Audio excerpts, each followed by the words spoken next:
is an alien, short and green. He has large eyes that see everything. He can see red rocks, tall hills, and deep craters. Grimlim lives by himself under a wide, flat stone that ports towards the sun at sunrise and away at sunset. Every morning, Grimlim wakes up and makes himself a big peanut butter and jelly sandwich.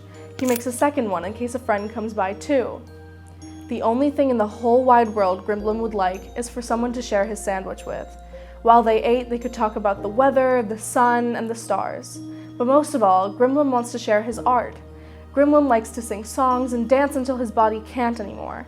However, his favorite activity of all is to carve into rocks. He thinks he is a very good rock artist. One day, Grimlim had an idea. Maybe if he sang his favorite song, someone would hear him and want to be his friend.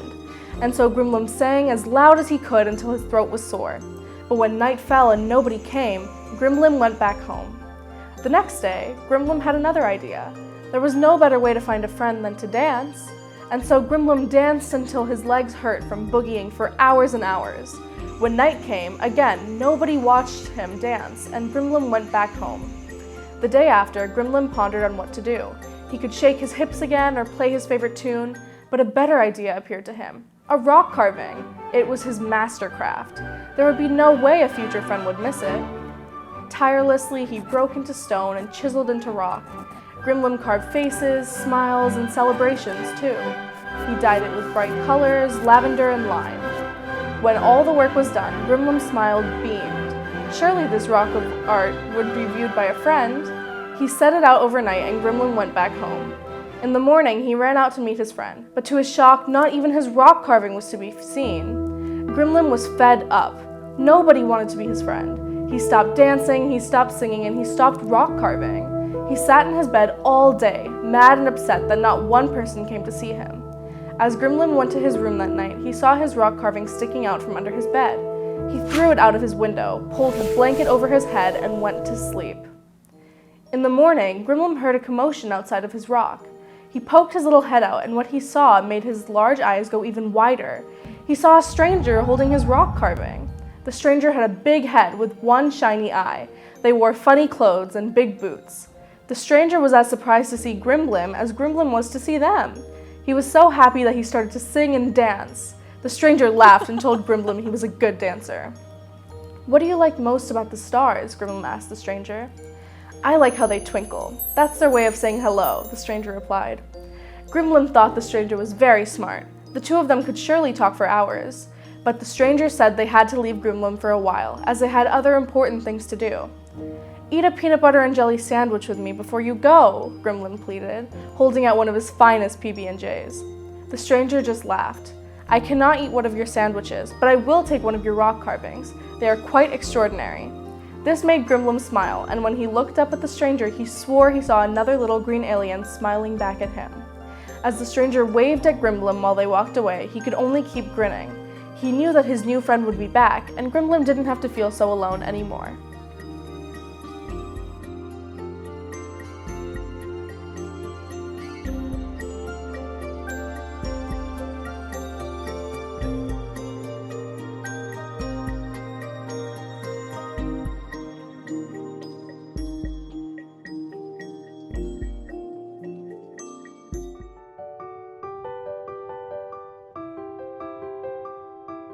There once was a bear named Barry. Barry had lots of hair. He had hair from head to toe, even on his derriere. Barry was told he stunk. The animals said he smelled like a skunk. Barry didn't care, because with all that hair, he looked debonair. People always avoided Barry. This made him sad.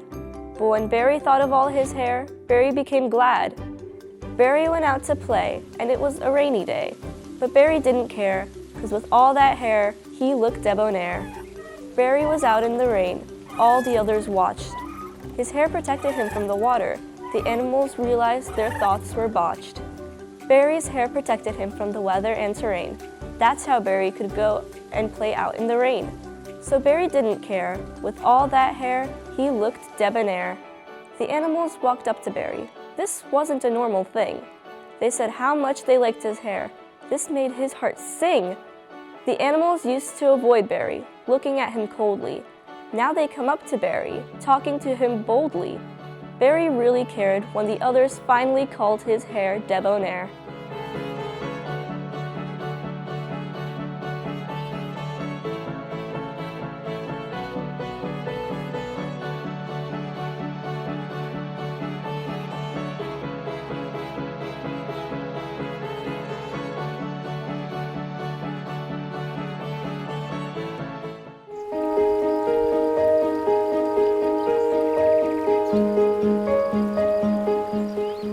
Emmett was a baby elephant who had no friends. He spent every day trying to find the perfect blend. He went to the home of the bunnies to ask them to play. "Hi, bunnies, may I hop with you?" Emmett asked, anticipating what they'd say. The bunnies hopped around without taking a break, but when Emmett joined in, the ground began to shake. "Emmett, stop!" cried the bunnies. "You're too heavy to hop around." "I'm sorry, bunnies, I didn't mean to rumble the ground." "It's all right, Emmett," they said with a smile. "You just can't play with us, but it was fun for a while." Emmett waved goodbye and went on his way. Maybe someone else wanted to play. "Hi, Giraffe," said Emmett to the herd. The giraffe stood so tall he wasn't sure they could hear his words. Emmett replied, the animals tallest of all. They stretched down their necks and made Emmett feel so small. "Will you help us grab leaves off these trees for supper?" Sure." Emmett felt shy and he started to stutter. He reached with his trunk held high, but he just couldn't do it, so he flopped his ears and said goodbye. Emmett walked and found a group of monkeys.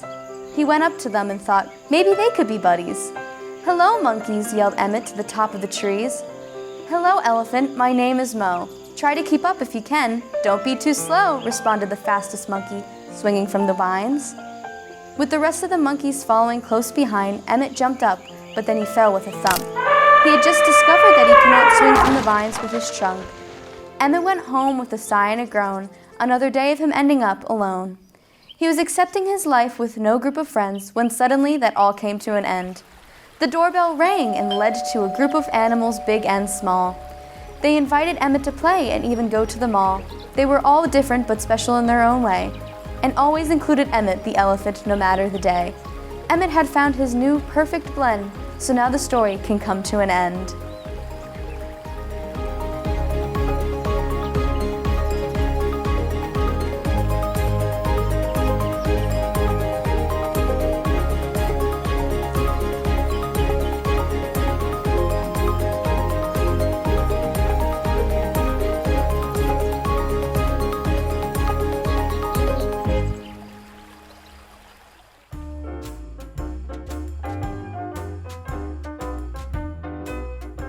Everybody is human. Now you may wonder, are we all the same? Abby loves to play house with her dolls. They cook and clean. Max loves to play with his dinosaurs. They go roar and scream. Sean enjoys vanilla milkshakes, but don't forget the cherry on top. Emily enjoys strawberry milkshakes and eats every last drop. Noah loves to play football. He must go long. Lindsay loves to play soccer. She's so mighty and strong. Abby's favorite subject is science, where the size of the earth is tremendous. Max's favorite subject is math, where the world of numbers is endless. John joins the film club and loves to take pictures of his friends. Emily joins the cooking club and loves to try new trends.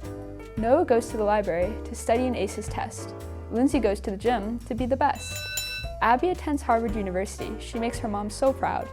Max attends Yale University. His dad cheers so loud.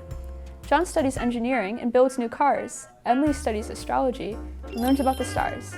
Noah becomes a movie star. He cannot be stopped. Lindsay becomes a business owner, rising her rank to the top. Everyone is unique in their own way, yet we are all human at the end of the day.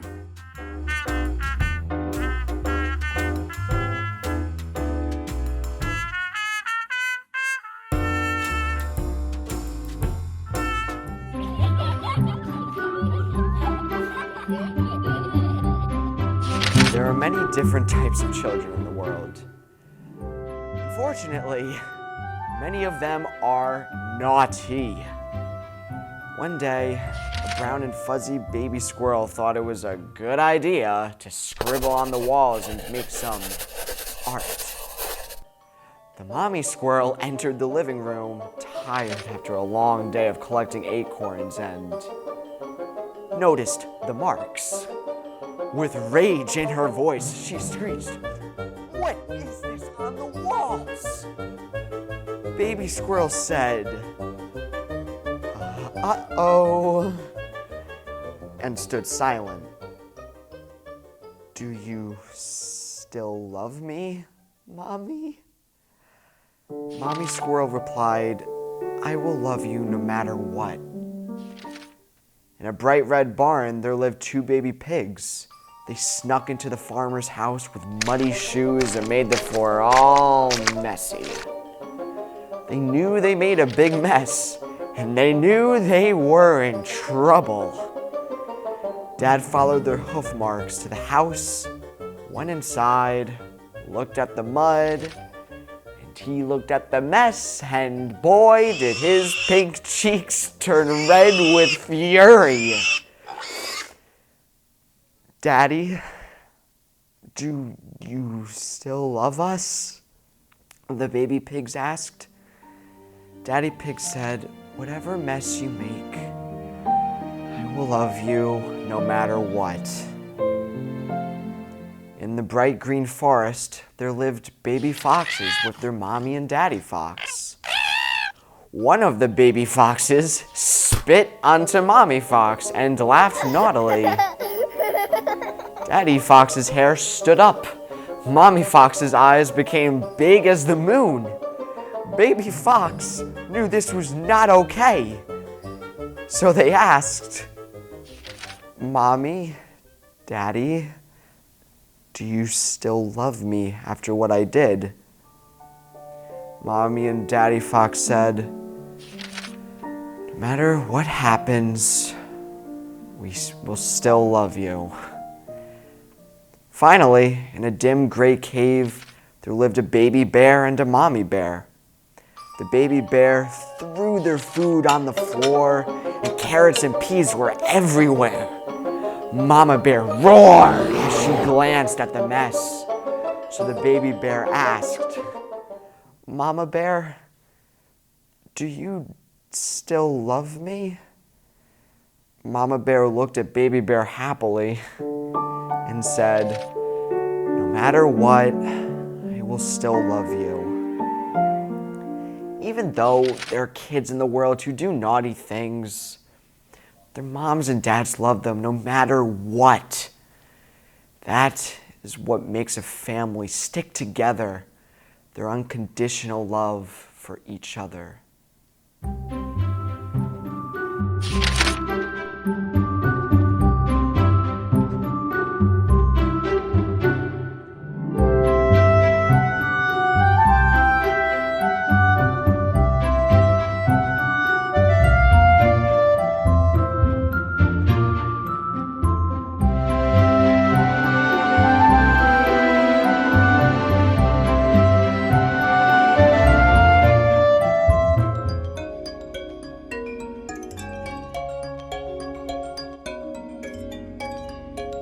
On Christmas morning, 6-year-old Zoe was about to open her last Christmas present. She opened it to find a little hedgehog. Zoe jumped up and down with joy. I love him. I will name him Opie. Opie was cute, small, and so silly. From that day on, Zoe and Opie did everything together. They went on walks, had picnics together, and read bedtime stories. Zoe loved giving Opie baths, and they both loved playing dress-up. Zoe loved Opie so much. They were the best of friends. One day, Zoe got home from school. When Zoe went to see Opie in his cage, he was gone. Zoe called for him. Opie, where are you?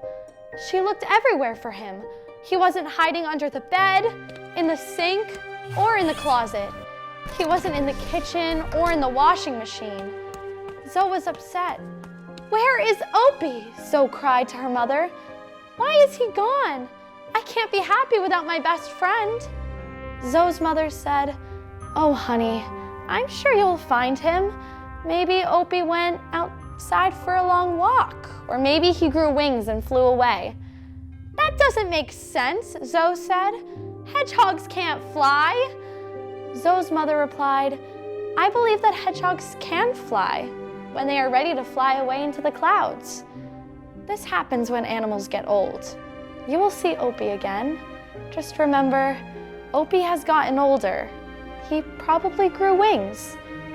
Zoe walked out of her house and into the backyard. She sat in the grass and cried. "Where did you go, Opie?" She looked up at the bright blue sky and wiped her tears. Up in the sky, coming from behind the clouds, was Opie. Opie had wings and the biggest smile on his face. Zoe's face lit up. "Opie!" She was jumping for joy. Opie gave Zoe the biggest hug. Zoe cried one more tear, sad to watch Opie fly away, but she had to let her friend go. Opie waved goodbye, then flew high above the clouds. Zoe never stopped waving.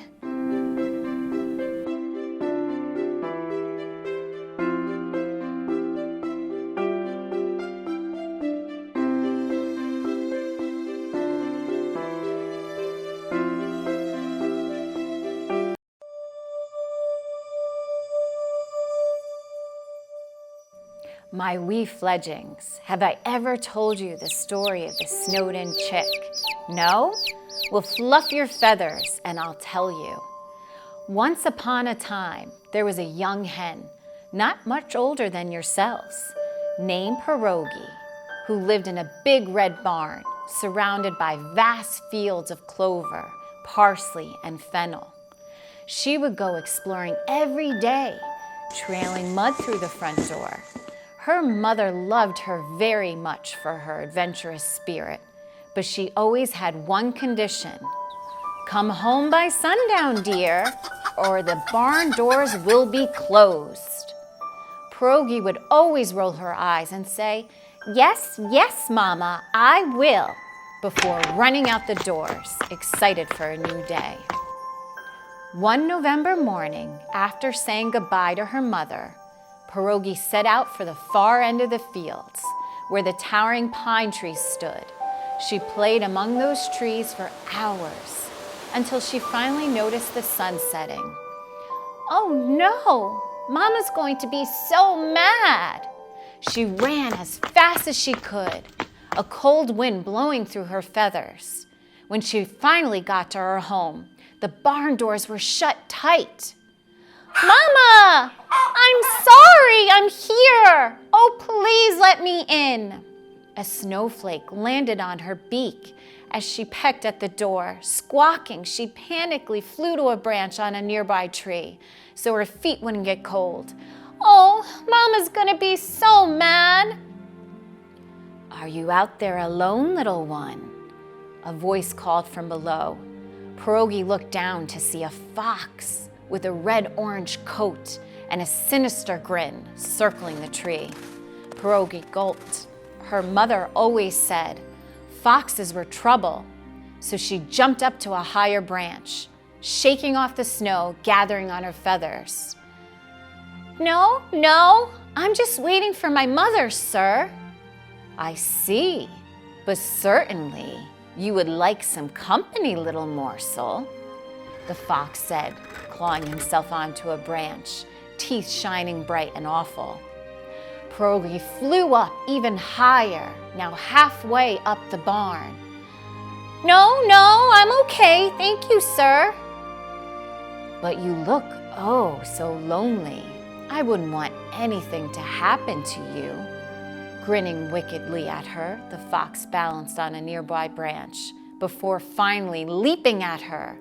Pierogi flew as hard as she could away from the snapping jaws and onto the roof of the barn. As the fox leapt, his paws slipped on the ice, coating the branches. He yelped and fell down the tree into the soft snow. Pierogi peered down at the fox. "Thank you, sir, but again, I'm okay." She heard him growl in response and giggled at that. She realized that she was also in a thin layer of snow and couldn't get back down. She tried again and again to find a way back down the tree, but it just was too high. And so the night flew by, thick layers of fluffy snow falling and around a freezing Pierogi. The next morning, her mother rushed out of the barn doors at first light, yelling out Pierogi's name. "I'm up here!" Mama looked up to see her daughter, only her fluffy crest visible through the snow. With help from the other barn animals, Pierogi was dug out of the deep snow and brought down into the warm hay bales of the barn. "I'm sorry, Mama," Pierogi cried, throwing her wings around her mother. "I was just finding so many new things that I didn't check what time it was. Please don't be mad, Mama." Her mother clucked fondly, tucking Pierogi under her wing. "I was never mad at you, my dear. You were so inquisitive and adventurous, and I never want that to change. I love you for you, and because I love you, I worry about you. Though, if you could come home by sundown next time," she trailed off with a small smile. Pierogi giggled tearfully, snuggling into her mother's warm feathers. "I think I can do that," she said, closing her eyes and letting the warmth of her mother's love settle over her. The end. Good night, my darlings.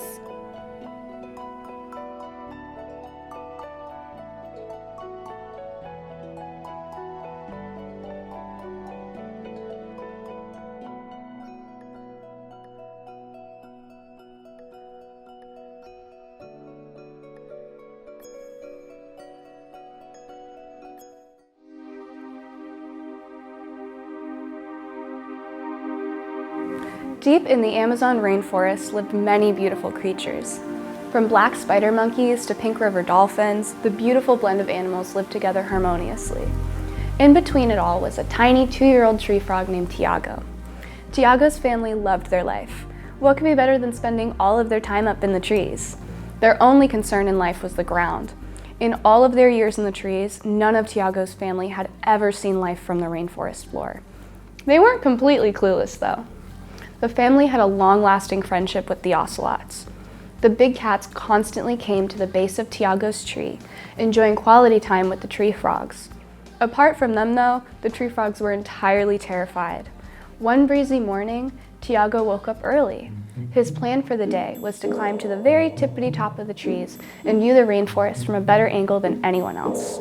He climbed and climbed up the branches, watching as the sunlight got brighter.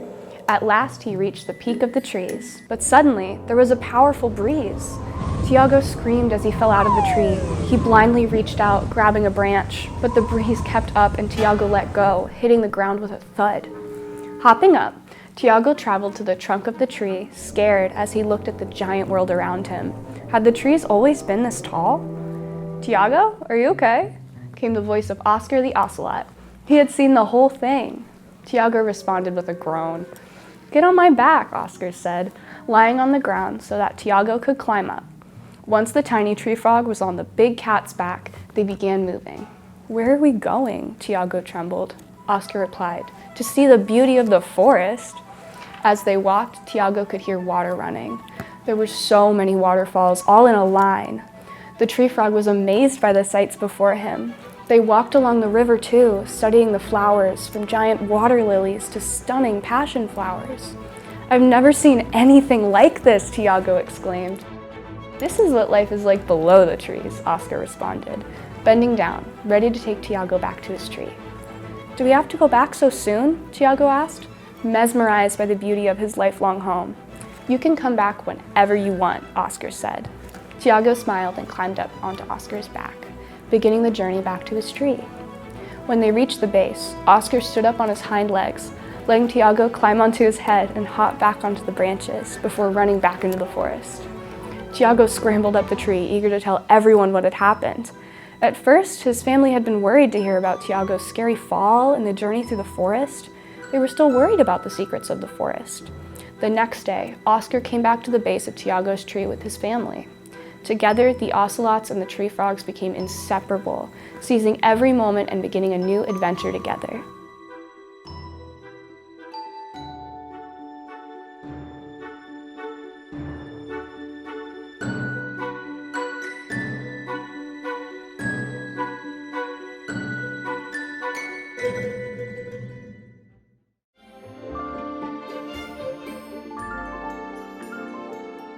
Did you know that everyone worries? Even princesses. Whitney is a princess who lives in a beautiful palace just north of town. Whitney has everything from dresses to tiaras, but there is one thing she wished she didn't have: a Venus flytrap. This Venus flytrap is Whitney's worst enemy. This Venus flytrap isn't like any regular plant because it feeds Whitney her worries. On this day, Whitney is feeling great, and she is getting ready for the ball. The plant hasn't talked all day, and this makes Whitney feel even better. Then all of a sudden, the plant says, "What if you trip and fall at the ball in front of everyone and embarrass yourself?" Whitney's stomach sinks. She hadn't thought of that. Whitney decides to stay home. This makes the plant grow. Whenever Whitney gives into her worries, the plant grows and becomes more powerful. As Whitney watches it grow, she begins to cry as she takes off her heels. "Why do I have this Venus flytrap? And why won't it leave me alone?" Whitney thinks to herself. Whenever the plant gets the best of her, Whitney plays the piano. The piano is a way for Whitney to release her frustration and regain her confidence. As Whitney plays, she thinks to herself, "I should not listen to the flytrap. I can do whatever I set my mind to." Whitney now realizes that the more she gives into the worries, the harder it will be for her to avoid them. She can't let the Venus flytrap win. She won't let it win. Whitney puts her heels back on, marches over to that awful plant and says, "I refuse to be your puppet. You don't control me." After that, the plant shrivels up, and Whitney the Worrier becomes Whitney the Worrier. Whitney goes to the ball that night and has the best time.